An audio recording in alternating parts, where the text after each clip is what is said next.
Hi there, welcome to today's session of Every Mark Matters with Mr. Mac. We are having a look at Edexcel History Paper 2, Anglo-Saxon and Norman England. And today, we've got a really lovely question. Let's have a go at beginning to breaking it apart so we can understand precisely what the question is asking us to do, what knowledge is relevant for it, and then what do Edexcel want from us. Okay, so first and foremost, our command phrase is explain why.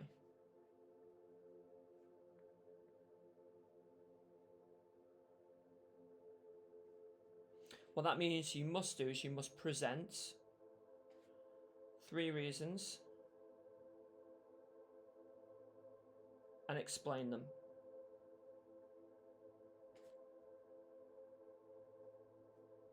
Okay? You must do 3. If you do 2, you are capped at 8 marks. And you might be working the maths out in your head there. You can probably work out how many marks you're going to get if you do 1 paragraph. Okay? Right, so we now know what the question wants us to do. It's asking us to explain something, or explain 3 reasons, or present these reasons and explain them. Let's have a quick look at what the focus of the question is. So the focus, so this is the knowledge that the question wants us to use in our answer. So what is the relevant knowledge for that? All right, and we are looking at why Harold won at Stamford Bridge. Okay, so why don't we press pause now, use a revision guide, use notes, use your history book, use an online resource, and consider why did Harold win at the Battle of Stamford Bridge. Press pause, and I'll see you shortly.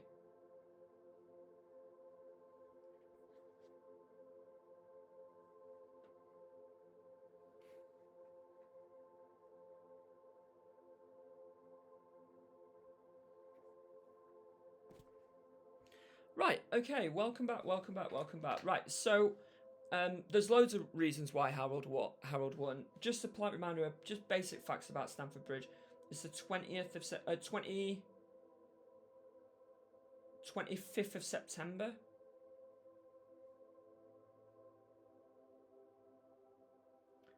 (1066). Obviously you've got Harold versus Harold. That's really important. You know, and obviously it takes place in the north of England. Right, let's have a look at reasons why they won. So first and foremost, you've got the surprise attack.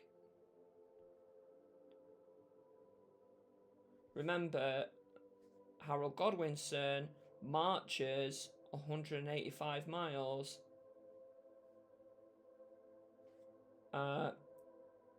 after the defeat at Fulford Gate.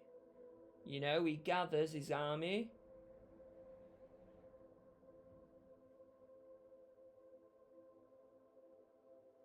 on the way, and specifically housecarls, these elite soldiers. Moreover, they attack it in the early morning.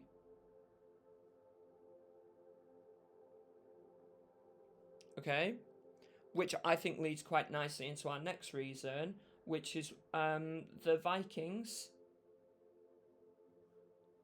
underestimated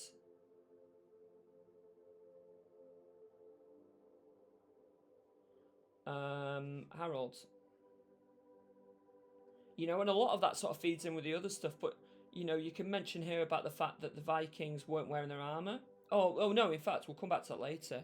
But you can mention about the fact that the Vikings believed the Anglo-Saxons hated Harold.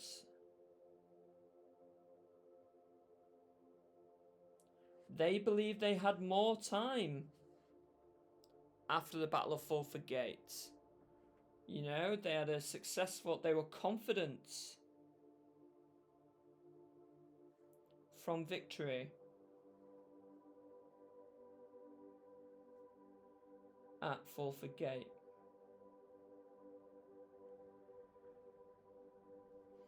And maybe our final one is, I almost inferred it earlier on, is that the Vikings were underprepared. And again, this I think links in quite nicely with the surprise attack. But also don't forget is that a third did not have their armor.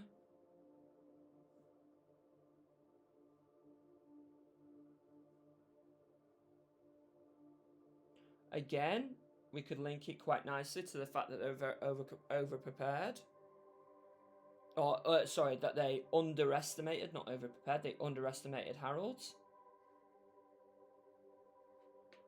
Okay. You could, maybe just, we could fit in a token consideration for Anglo-Saxon tactics. Remember, this is where they go under the bridge to kill off one Viking warrior.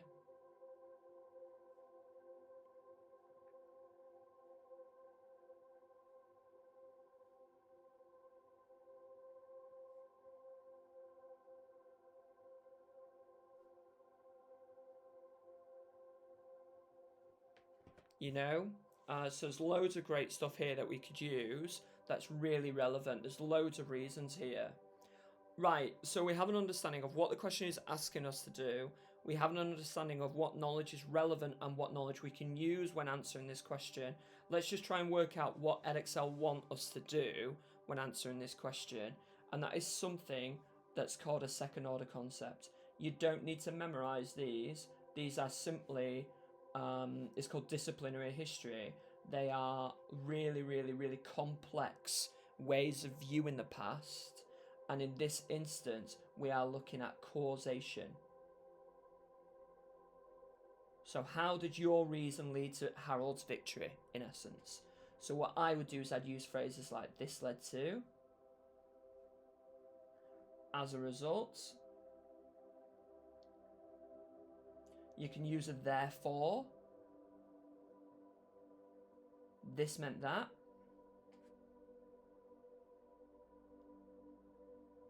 Okay, right. This question is a 12-mark question. So in order to complete this successfully, you need to spend 15 minutes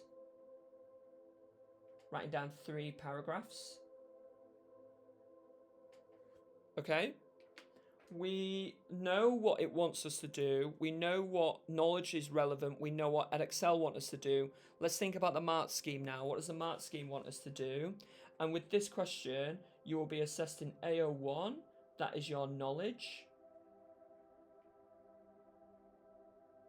And AO2, that is your explanation.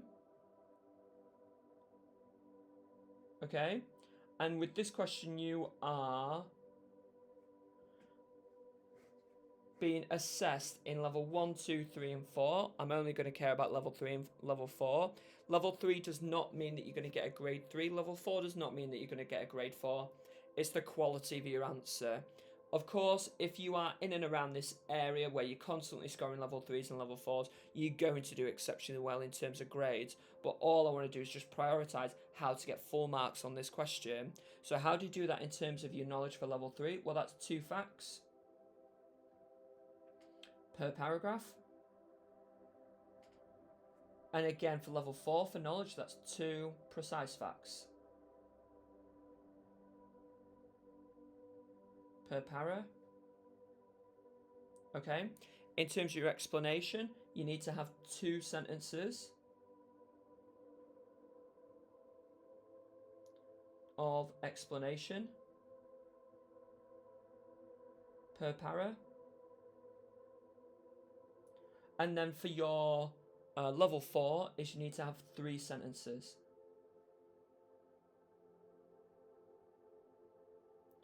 of explanation per para. And what do I mean by that? That works out as how, why, so what.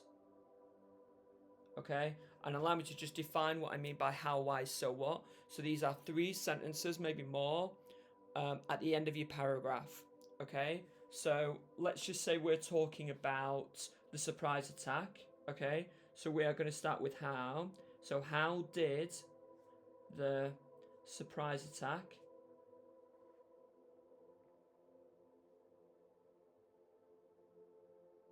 lead to victory?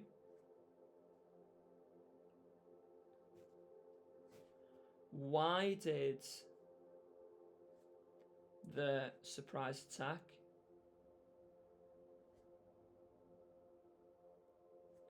lead to victory?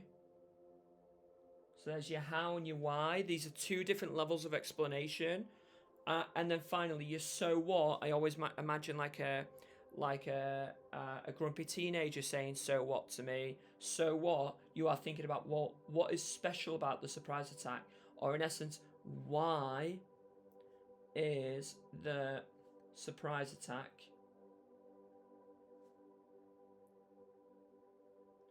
important? Okay, and you do that for every single paragraph. So obviously, your second paragraph, you might not write about the surprise attack. You just do the other reason. Okay, right. 15 minutes. Press pause. Set yourself a timer and have a go at explaining why Harold Godwinson won at the Battle of Stamford Bridge. Press pause. I'll see you shortly.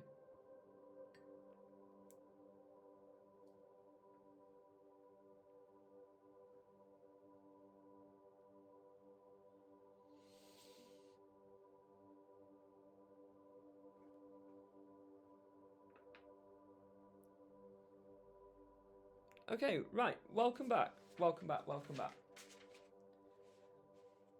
So let's have a go at self-assessing our answers. What I'm going to do is I'm going to read out my answer and I'm going to annotate my answer exactly how I would do as an examiner. When I am annotating it, I'm going to annotate using AO1 and AO2. AO1 is your knowledge, AO2 is your explanation. Okay, right, let's have a quick look. And if there's any like precise knowledge, like names, dates, numbers, anything like that, I'm going to put AO1 plus next to it. Okay, right, so let's have a quick look. One reason why Harold won at Stamford Bridge was because of the surprise attack. That first sentence there is I've just explained why he won. It was a surprise attack. So there's my AO2 there. I've just presented a reason. Now what I need to do is I need to present my knowledge. For example, is a great way of presenting knowledge of describing. For example, Howard Adrada had recently defeated the Anglo-Saxons at Fulford Gate. There's AO1 plus for Fulford Gate and AO1 for Howard Adrada, which meant that Godwinson needed to quickly march 185 miles, AO1 plus, north to defeat the Viking threat. This caught the Vikings by surprise, as they were not expecting Anglo-Saxon resistance and were attacked early in the morning. So again, AO1 and AO1. So what you could do there is you could see within those two sentences, there's my first fact. So these facts do not have to be one sentence long. They can be as many sentences as you want. Realistically, I maybe would say don't go beyond 3 sentences. But what we're doing is we're presenting our knowledge. Right, so there's my first fact. Let's have a look at my second one. I also know that, so again, that phrase is really good for presenting your second fact. I also know that the Vikings did not have their armour, and that 2/3 of their armour and equipment was left on the ship. Right, perfect. There's AO1 and AO1 again. In fact, I might put AO1 plus for the 2/3 of their armour and equipment, and that's my second fact. Okay, so dead easy stuff there is I've presented the reason, backed it up with some precise facts, backed it up with more precise facts. Now what I need to do is I need to explain how did this lead to Harold Godwinson winning. Okay, this helped. This helped Harold Godwinson win as it gave him the advantage and build momentum in the battle. Perfect. There's my how. As a result, the Viking casualties were so catastrophic. Of the 300 ships they arrived on, only 24 were needed to carry survivors back on. Why? So, how did it help him win? Why did it help him win? This shows the importance of the surprise attack as it provided Harold with the upper hand to defeat the Vikings. So what? That's why the reason is important. Okay? So, in that first paragraph there, presented the reason, loads of precise facts and loads of knowledge in it. How, why, so what. How did it help him win? Well, it gave him the upper hand. Why did it help him win? Well, we know this because the death, damage, and destruction was so bad they only needed 24 ships. Why is it important? Or so what? Well, it's important because it gave him the upper hand to defeat the Vikings. Let's have a look at my second reason. Right, so just move me paper just so we can see a little bit more, hopefully. There we go. Another reason why Harold won was because of Harold Godwinson's strengths. Right, here we go. So here's AO2. So same again, I presented the reason. If you were just simply to put a sentence like that, you get 1 mark for it. For example, after the defeat of the Anglo-Saxons at Fulford Gate, again, AO1, Godwinson assembled an army of 15,000, so there's AO1 plus, which included 3,000 AO1 plus of his elite troops, the Housecarls, AO1. This then led to him marching 185 miles in 5 days to defeat the Vikings. Perfect. There's my first fact. So I've said this guy's pretty good. He can get 15,000 men, 3,000 elite troops, and then get them up north really quickly. Let's have a look at my second fact. I also know that during a stalemate in the battle, one Viking blocked the bridge, which led to the Anglo-Saxons going under the bridge to surround the warrior and break the shield wall. Perfect. There's my second fact. And there's loads of knowledge in here where I'm simply backing up the idea that Harold Godwinson's a great warrior. Now what I need to do is I need to explain how it helped him win. This led to victory. This led to is a great phrase for explaining how. This led to victory as it allowed the Anglo-Saxons to take control of the bridge, which shows tactical knowledge that Godwin possessed. Perfect. There's the how. As a result of Harold's tactical knowledge, allowed him to quickly gather soldiers, catch the Vikings off guard, and defeat the Vikings whilst they were not ready. Perfect. There's the why. This meant that the Anglo-Saxons were who were brutally defeated by the Vikings at Fulford Gate, were able to quickly defeat the Vikings and remove Harold Godwinson's northern threat. There's the so what. So same again. How did it help him win? Why did it help him win? So what? Why is the reason important? And then finally, my final paragraph. A final reason why Harold was able to. A final reason why Harold won was because the Vikings underestimated the Anglo-Saxons. There's AO2. From my own knowledge, I know that the Vikings were a superior military force who defeated the Anglo-Saxons on the 20th of September, 1066, at Fulford Gate. Again, great knowledge there. That's the precise date for Fulford Gate, so I'm going to put AO1 plus. This included Tusty Godwinson to make matters worse for the Anglo-Saxons. Right, fab. There's our first fact. So I've simply just said, well, before the battle, they were pretty good, weren't they? They defeated the Anglo-Saxons in a humiliating defeat. Well, maybe there's proof that they underestimated the Anglo-Saxons after this. I also know that the Vikings were only expecting to exchange hostages at Stamford Bridge and did not fight another battle. There's my second fact. Okay, and then finally, let's have a quick look here. This meant that Harold could use their underestimations to seize momentum and take advantage on the battlefield. There's the how. As a result, Godwinson took the better ground on the battlefield, caught the Vikings in a position where they lacked their armour and were not ready to fight the battle. There's the why. Therefore, Harold was able to win because the Vikings underestimated their enemy and were not ready to fight. There's the so what. So if I were to go straight back to this mark scheme that we created together a moment ago, have I got 2 precise facts in paragraph 1? Yeah. Have I got 2 precise facts in paragraph 2? Yeah. Have I got 2 precise facts in paragraph 3? Yeah, I have indeed. Have I done how, why, so what in paragraph 1? Yeah. Have I got how, why, so what in paragraph 2? Yeah. And I have done it in paragraph 3? Absolutely. So what that means is that this paragraph, or this answer, works out to be 12 out of 12. Take the time now to self-assess your own, and I look forward to reading them. Take care, and I'll see you next time. Bye-bye.